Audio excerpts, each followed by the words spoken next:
Почему Узбекистан диктует эмне менен төлөп бересиң деген заказ. А биз кыргыздар келип каналды куруп берет экен, бетонун карап берет экен, анан 3/1 бөлүгүн эмне кылып коет экен.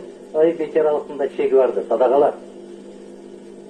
Чөгөлөп келсиз, биз кожоюнбуз. Газ өткөндө айтты депутат. Куданын берген байлыгы да бул суу деп. А газды мен айткам, эмне бүт бардык 20 миллион население бир жерге топтолуп алган ошол жерден газ топтошуп атабыз.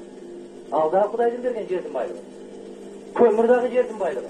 Бирок казактар менен өзбектер айтып аткан жок. Бизге Кудай ушуну берип койгон экен, биз сатабыз деп атат. Башка байлык жок. Кыргызда суудан башка байлык жок. Электр энергиядан башка байлык жок.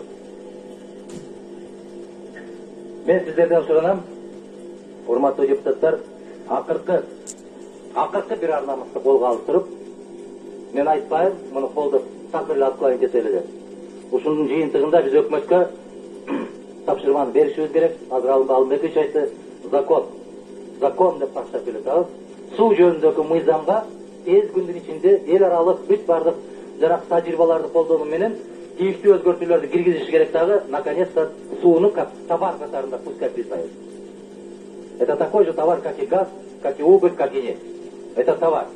Араб өлкөлөрүндө билип атасыздар, бартерге кетип барсаң, 1 литр бензиниңе, то есть 1 литр таза сууңа 2,5 литр бензин бергенге чейин барат.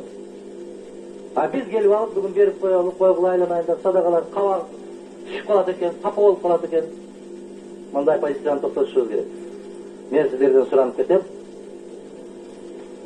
Муну ратификация кылбай туруп, өкмөткө жанагындай тапшырманы беришибиз керек. Казактар мына 3 жылдан бери диктовать этип келатат, даже трудовое правительственное соглашение түзбөй атат, чтобы защищали интересы граждан Кыргызстана, работающих временно в Казахстане.